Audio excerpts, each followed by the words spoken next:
O poder secreto da oração e do jejum, de Mahesh Chavda, capítulo 2. Jesus é o nosso maior modelo.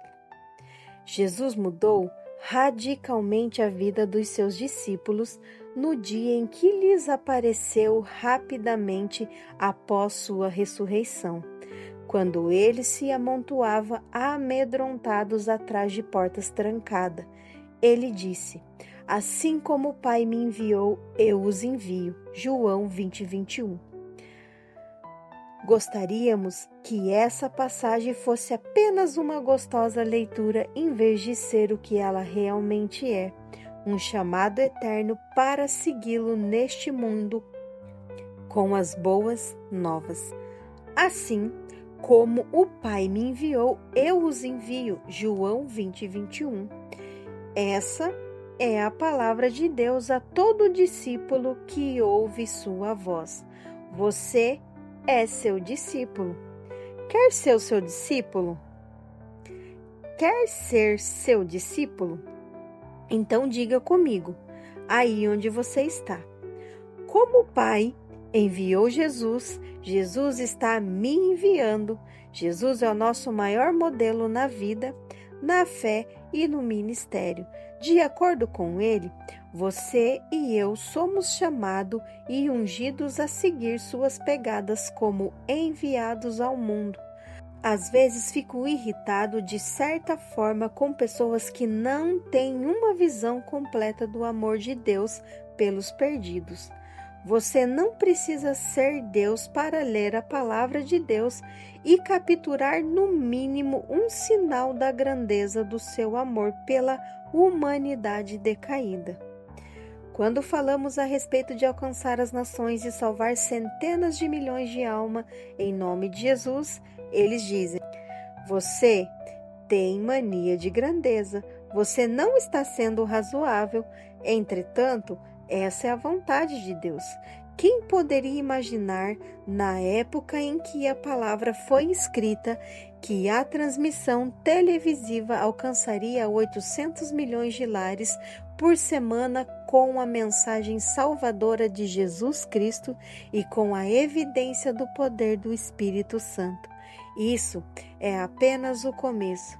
À medida que Ele nos dá a graça para expandir a transmissão do Evangelho a mais e mais nações ao redor do globo.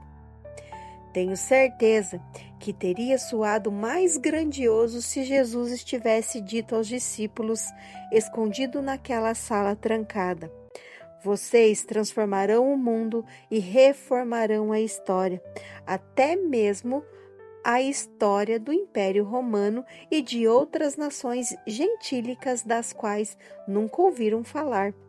Embora isso fosse verdade, o fato é que Jesus estava enviando seus discípulos e está enviando você e eu, exatamente como o Pai o enviou. Depois daquele encontro significativo entre o Senhor ressurreto e seus discípulos amedrontados, um exército ungido cheio do Espírito Santo moveu-se adiante. Moveu-se implacavelmente de cidade em cidade, de nação em nação, proclamando o Evangelho que mudou o destino da humanidade e transformou vidas onde quer que estivessem. Esse exército está prestes a levantar novamente. Jesus foi enviado para fazer uma obra. Ele, nosso maior modelo e guia, partilhou conosco a mesma visão, autoridade e responsabilidade. Quando você e eu recebemos as boas novas de Jesus em nossa vida, somos transformados em formadores sobrenaturais da história.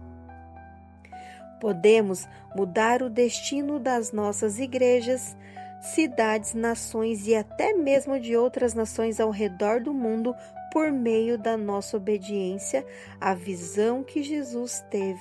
Mas recebereis o poder de Deus. O poder secreto de Deus também é encontrado nas palavras de comissionamento de Jesus. Digo-lhes a verdade: Aquele que crê em mim fará também as obras que tenho realizado. Fará coisas ainda maiores do que estas, porque eu estou indo para o Pai.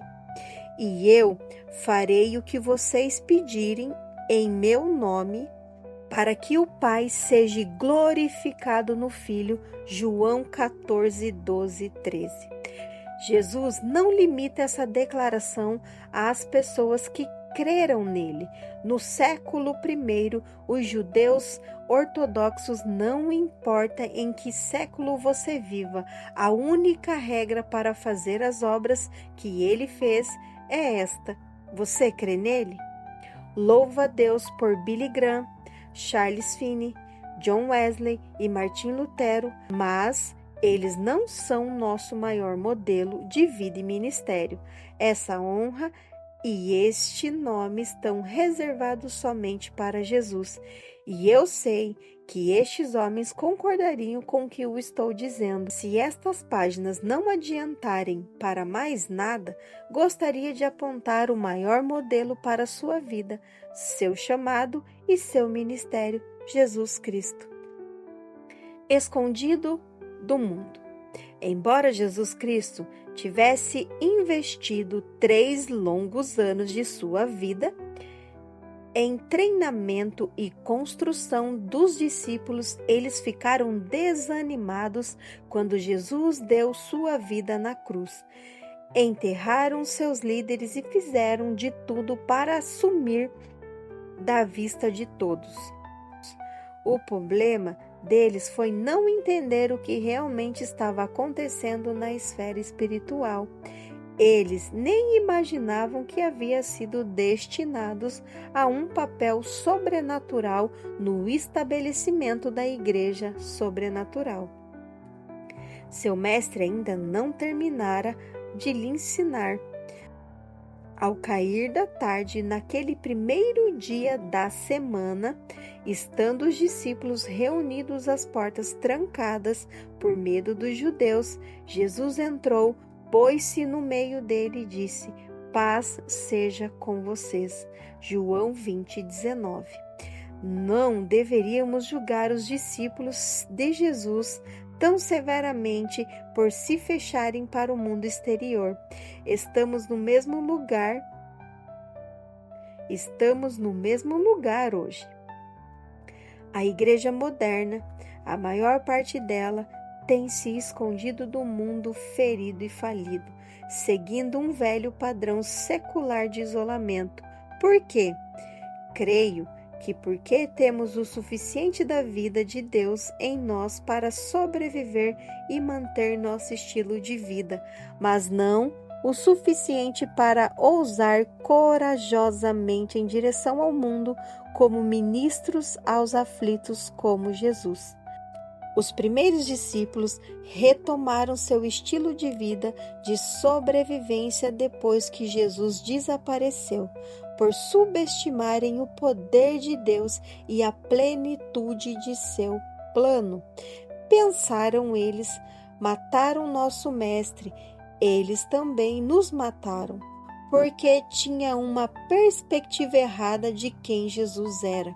Olharam para ele como um homem que morreu, em vez de olhá-lo como Deus homem que ressuscitaria novamente.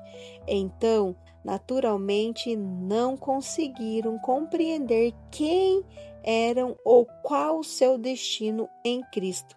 Ninguém imaginava como Deus pretendia transformar a história do mundo por intermédio de um pequeno grupo de homens medrosos que se escondiam atrás de portas trancadas. Nos bons tempos, as pessoas daquela sala já tinham provado uma porção da autoridade de Cristo, quando ele as enviou para curar e expulsar demônios. Entretanto, eles não se sentiram fortes ou com autoridade naquele dia em Jerusalém, quando o Jesus ressurreto caminhou no meio da sua reunião secreta e virou o mundo deles de cabeça para baixo. Ouvimos suas pregações. Há muitos anos, Eu executava um projeto evangelístico na Costa Rica e estava vendo alguns milagres maravilhosos acontecerem nas reuniões quando o Espírito Santo confirmava a palavra pregada. E era ainda melhor porque as reuniões estavam sendo transmitidas por toda a Nicarágua, Panamá e Costa Rica. No terceiro dia do projeto, Bonnie e os nossos 2 filhos mais velhos voaram para lá. Quando chegaram ao aeroporto, o meu sermão estava sendo transmitido pela rádio em todo o sistema de som do aeroporto. A primeira coisa que ouviram ao aterrissar foi minha pregação. Nunca me esquecerei do momento em que meu filho correu para mim naquele dia, com o seu sorriso radiante, cheio de alegria e orgulho, e disse: Papai, quando chegamos ao aeroporto, ouvimos sua pregação. Fui abençoado ao ver o meu filho entusiasmado pelas almas. Ele sempre teve um coração sensível a missões e até hoje coloco minhas mãos sobre Ben e faço uma oração que ecoa o coração de Jesus em nossa direção. Jesus, se o Senhor não voltar, oro para que o Ben veja coisas maiores e faça as coisas maiores do que aquelas que eu já fiz. Assim é o coração de mães e pais que amam, não é mesmo? O pai sempre deseja a porção dobrada para os seus filhos e filhas. Nunca direi aos meus filhos: não faça melhor do que eu. Não, meu coração deseja ver cada um dos meus filhos fazendo coisas melhores do que as que eu e Bonnie fizemos. Jesus revelou o coração do nosso Pai Celestial quando disse: fará coisas ainda maiores do que essas, porque eu estou indo para o Pai. João 14:12. Esse é o incentivo, a visão celestial, a palavra em boa hora do Senhor para a nossa geração. Se estamos nos aproximando dos finais dos tempos e da vinda do Senhor, então essas palavras devem ser cumpridas rapidamente. Se Jesus voltar logo, essa promessa divina deve ser cumprida primeiro. Estou confessando que verei obras maiores nessa geração. Quais são as obras de Jesus?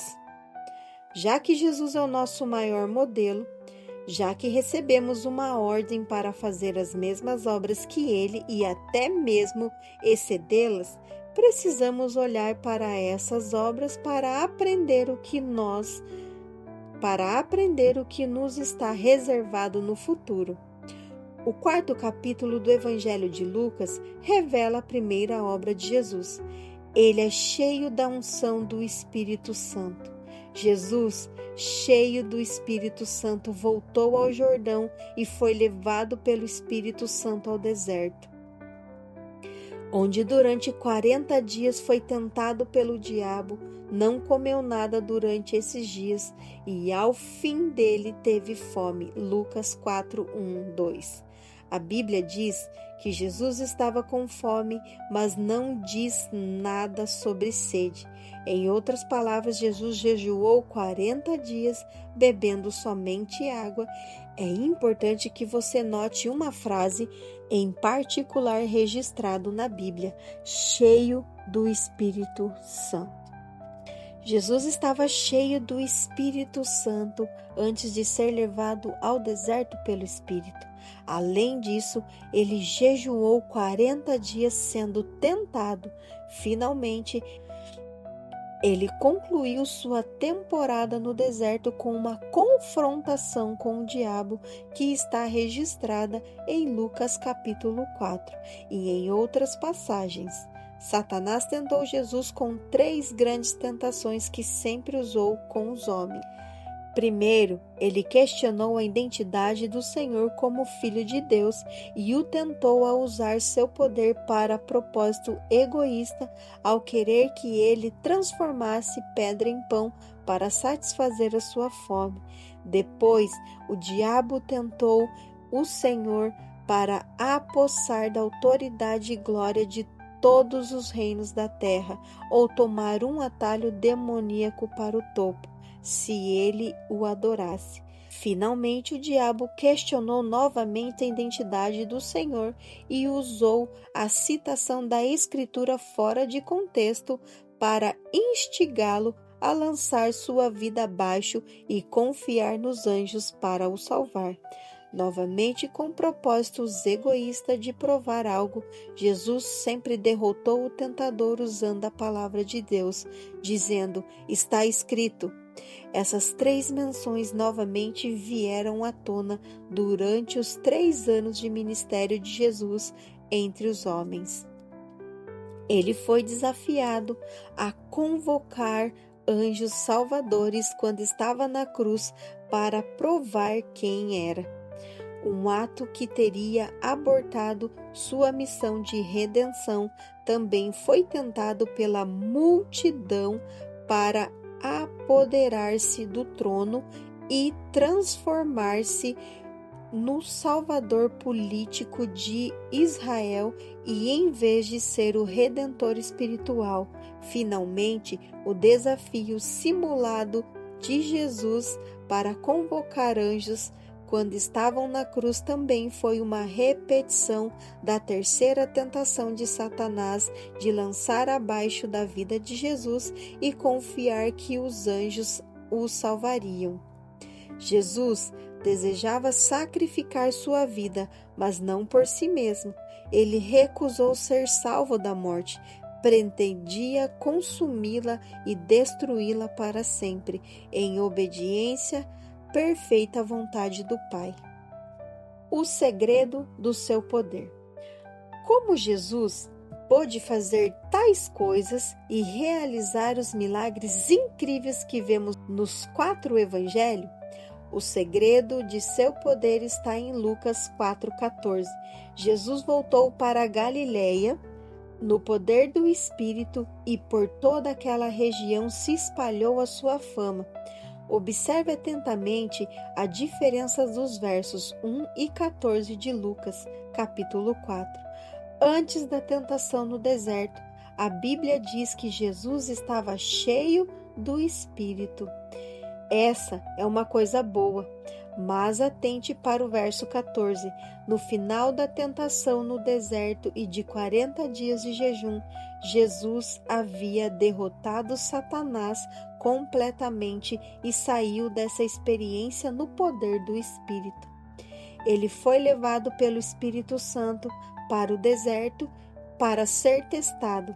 Quando obedeceu sob a unção do Santo Espírito, tornou-se capacitado para derrotar as fortalezas satânicas. Há, então, uma nítida diferença entre ser cheio do Espírito e operar no Espírito. E operar no poder do Espírito. Lembre-se que Cristo estava cheio de Deus e cheio de humanidade. Seu exemplo de jejum nos dá uma percepção clara de como lidar com os obstáculos, tanto da carne como no espírito. Precisamos transformar o segredo do poder de Jesus no segredo de nosso poder, porque Ele é, afinal de contas, nosso maior modelo. Esse é o mesmo poder que descobri na experiência do meu deserto. Quando trabalhava com Steve e as outras crianças em Lubbock, Texas, é o lugar para onde Deus quer que todos nos movamos. Muitos de nós funcionam no nível do ser cheio do Espírito, e eu piamente creio que o estar cheio do Espírito é maravilhoso, mas é apenas o primeiro estágio da progressão depois da salvação. Precisamos prosseguir. Vá além do enchimento do Espírito, alcançamos o poder do Espírito Santo. Jesus Cristo nos mostrou o caminho e pessoalmente exemplificou para nós. Ser cheio do Espírito não o deixa pronto para mover-se em direção à plenitude do seu chamado em poder. Precisamos nos submeter à disciplina do Espírito Santo. E durante esse período, Deus nos disciplinará nas obras essenciais da oração, do jejum e na habilidade de usar sua palavra como arma. Então, seguiremos adiante no poder do Espírito para fazer a vontade de Deus.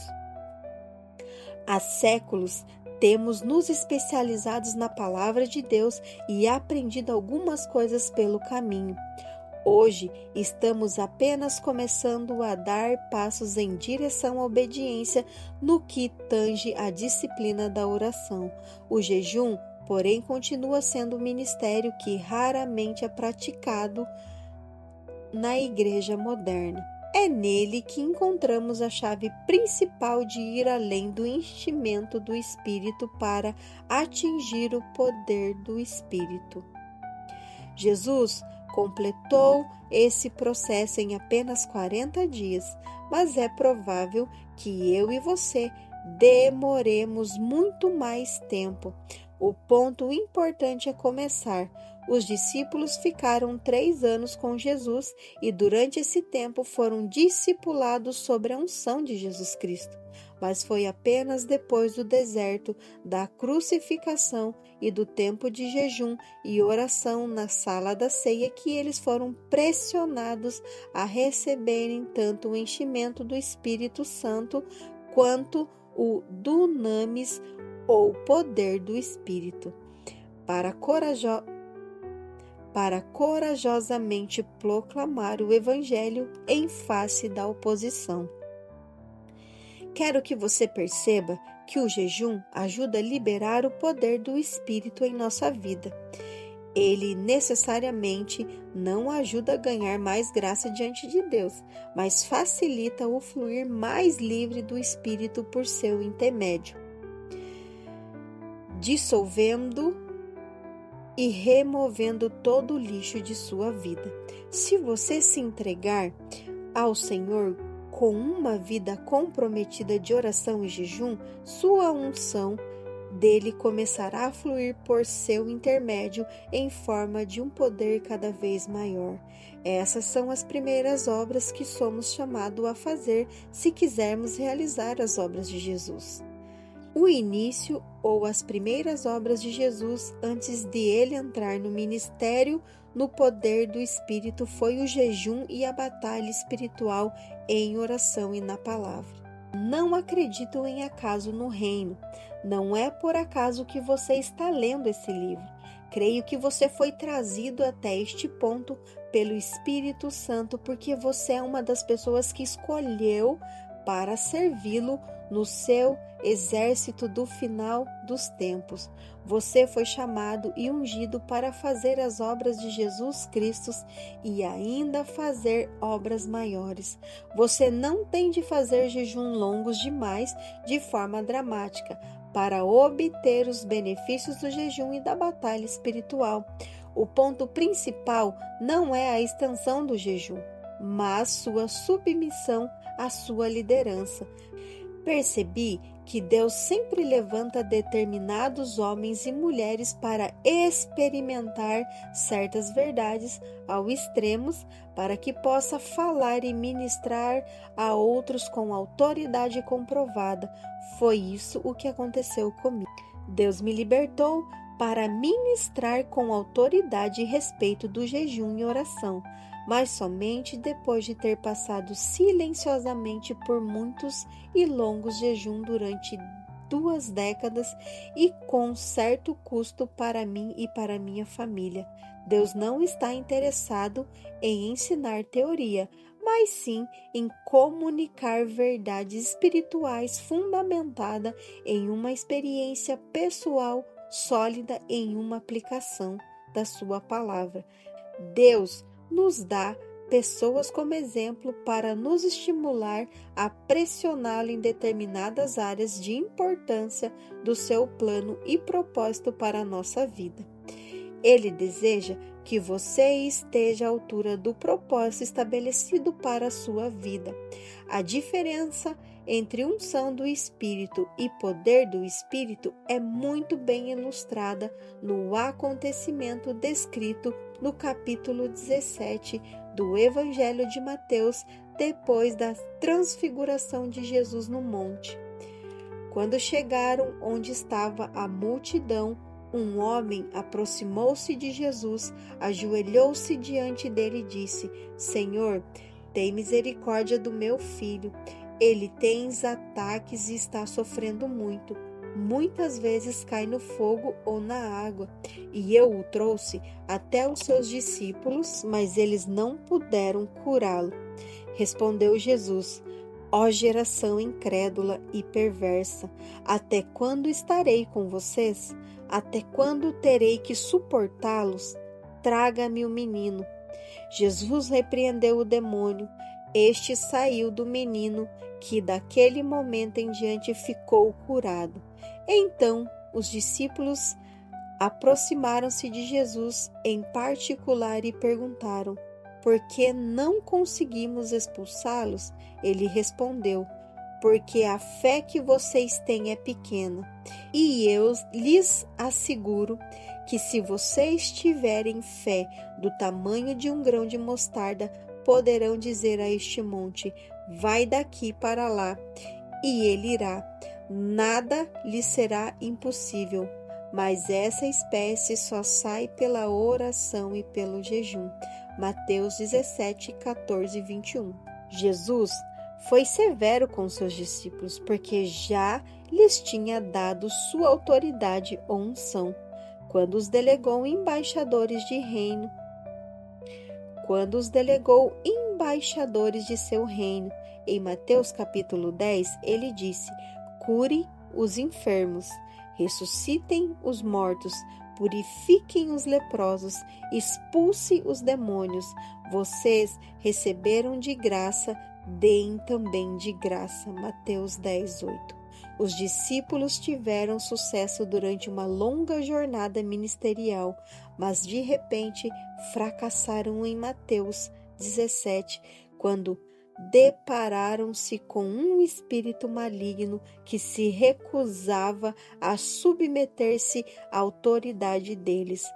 Quando o caldo entornou nessa terrível batalha espiritual, os discípulos oraram pelo menino, mas foram completamente derrotados porque não tinham o poder para vencer o demônio que controlavam a criança. Algo os impedia. Alguma força ou poder estavam impedindo a cura. Havia uma opressão horrível naquele menino que tinha minado e depreciado totalmente a unção dos discípulos do Senhor. A credibilidade do seu ministério havia sido comprometida até Jesus entrar em cena. O que aconteceu? O pai do menino disse que seu filho estava sendo afligido por epilepsia, mas em nenhum momento Jesus curou o menino. Ele expulsou o demônio que causava a aflição. Quando Jesus ficou sozinho com os discípulos, ele lhes deu uma das mais importantes lições que os cristãos devem aprender para obter vitória contra os maiores obstáculos que o inimigo coloca em nossa vida, ministério e chamado. Essa lição só pode ser concebida e recebida na esfera espiritual, porque nossa vitória está na esfera do Espírito Santo. De acordo com o apóstolo Paulo, Deus nos deu armas poderosas para destruir fortalezas, pois, embora vivamos como homens, não lutamos segundo os padrões humanos.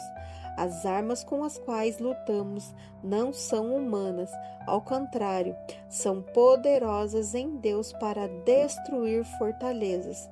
Destruímos argumentos e toda pretensão que se levanta contra o conhecimento de Deus e levamos cativo todo pensamento para torná-lo obediente a Cristo, e estaremos prontos para punir todo ato de desobediência, uma vez estando completa a obediência de vocês. 2 Coríntios 10, 3, 6.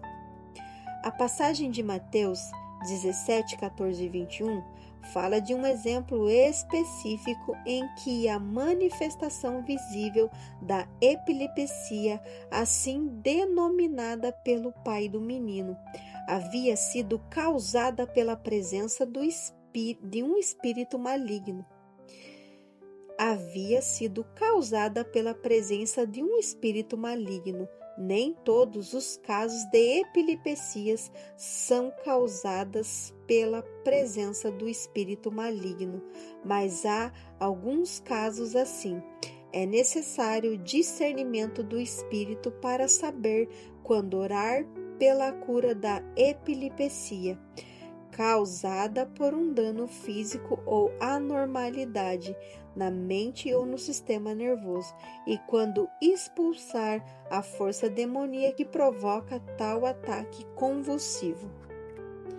Uma vez que nossas armas, portanto, nossa vitória não se encontra na esfera natural da carne e do sangue.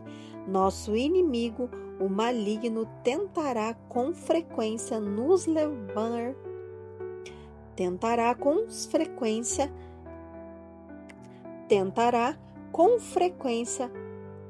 levar para a batalha e luta natural ou carnal.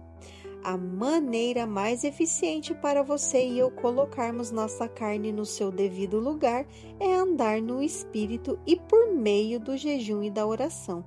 Se o Filho de Deus orou e jejuou para ter poder no seu ministério, por que você acha que deveríamos fazer outras coisas? Quando você orar, Jesus espera que você jejue e ore em Mateus 6, 5, 7. Ele não diz quando você estiver a fim de orar. Não, ele disse 3 vezes, quando orar, não se você orar. Dessa forma, Jesus não disse em Mateus 6, 16, 17, se algum dia você decidir tentar jejuar, embora eu saiba que é quase impossível para você. Não, ele disse, quando você jejuar. Ele não nos deu a opção de não jejuar. Ele considerou o jejum uma prática tão natural da vida cristã que disse aos seus discípulos e aos seus críticos que orar e jejuar faria parte de sua vida depois que ele se fosse. Nada mudou desde que ele pronunciou essas palavras. Se você é cristão, então você ora. Se você é cristão, então jejua. Deus quer nos liberar uma função dobrada para podermos trazer aquela palavra com autoridade de cura, libertação e restauração que os discípulos testemunharam na libertação do menino epilético. Mais tarde, os discípulos exercitaram o mesmo poder destruidor do demônio, dado pelo Espírito no livro de Atos, dado pelo Espírito Santo no livro de Atos e nas narrativas das epístolas. Já é tempo de fazermos as obras de Jesus, que transformam o mundo ao vermos a devastação do mundo ao nosso redor. No livro de Joel, o Senhor pediu que o profeta intimasse os anciões, os adultos da cidade, as crianças, os bebês e até mesmo a noiva e noivo que esperavam pela cerimônia do casamento, a observarem um jejum solene com uma só nação diante de Deus. Por que e para que eles oraram insistentemente para que a restauração viesse? Veja Joel 2,15. Deus respondeu sua oração com uma grande promessa em relação aos últimos dias que apenas começou a ser cumprida no dia do Pentecoste no livro de Atos e está sendo manifestada como nunca em nossos dias. E depois disso, derramarei do meu espírito sobre todos os povos. Os seus filhos e suas filhas profetizarão, os velhos terão sonhos, Os jovens terão visão até sobre os servos, e as servas derramarei do meu espírito naquele dia. Joel 2, 28, 29. A única condição prévia para esse derramamento do Espírito Santo é que sejamos um povo que tenha visão e que anseie a pagar o preço para receber o poder do meio da oração e do jejum. Se o Santo Espírito mexeu com você enquanto li este capítulo, então provavelmente Deus está preparando você para essa guerra. Ele escolheu para fazer as obras de Jesus na sua geração, e elas só podem ser realizadas no poder do Espírito. Se você quer receber a arma sobrenatural da oração, do jejum, como parte sobrenatural de seu arsenal, então diga ao Senhor agora: como o Senhor quiser, Jesus. Se você quer pagar o preço de orar e jejuar como algo habitual em sua vida, então você pode destruir as fortalezas, ser vitorioso em sua vida e trazer livramento e libertação aos cativos de sua geração. Sendo assim, diga ao Senhor: por onde o Senhor me guiar, eu seguirei. Senhor, por onde o Senhor me guiar, eu o seguirei. Talvez Ele o leve a jejuar uma vez por semana, um dia por semana, ou simplesmente um dia a cada 2 meses. O que for, comprometa-se a fazê-lo e confie no Senhor para receber a graça da obediência. Se você pastoreia uma congregação, talvez seja dirigido pelo Senhor a levar a sua igreja a períodos de jejum em grupo. É importante que você coloque sua vida diante dele hoje e confie nele para o amanhã. Sua resposta obediente a Deus é uma das catástrofes mais temida e perigosa que poderia acontecer no reino das trevas. O inimigo sabe que você pode transformar a forma e o destino de sua cidade e até mesmo de seu país ao unir-se ao exército de Deus do final dos tempos, compostos por homens e mulheres comprometidos com o jejum e a oração. O Senhor me deu uma oração missionária em relação à sua obra entre os membros de seu exército cristão no final dos tempos. Senhor Deus, vejo seus anjos equipados, esses exércitos com armas poderosas de guerra. Vejo tropas de homens e mulheres em diferentes posições, colocando suas armas em seu arsenal. Libere a unção agora, Senhor. Libere a porção dobrada do seu Espírito Santo e nos toque. Permita que seus filhos e filhas recebam a unção e a graça para jejuar e orar, e que a unção que eu recebi seja transmitida àqueles que lerem estas palavras e fizeram essa oração comigo agora. Vejo esse exército marchando, Senhor. Estamos marchando para tomar as cidades para Jesus. Estamos marchando para levar o nome do Senhor a cada região e canto da terra, norte e sul, leste e oeste. O exército de Deus está avançando e todo demônio deve se prostrar ao nome de Jesus quando o exército ungido vier com suas armas poderosas de guerra. Senhor Deus, nós nos comprometemos nesse dia a usar fielmente essas armas. Senhor, eu oro para que os pastores e líderes dos exércitos vejam que eles são os generais do exército divino. Coloque neles, Senhor Deus, a sabedoria divina de que precisam para liberar seu pelotão do exército à vitória. Obrigado pela vitória completa, Senhor Jesus. Agora continuaremos a descobrir os benefícios incríveis que recebemos quando obedecemos a Deus em oração e jejum.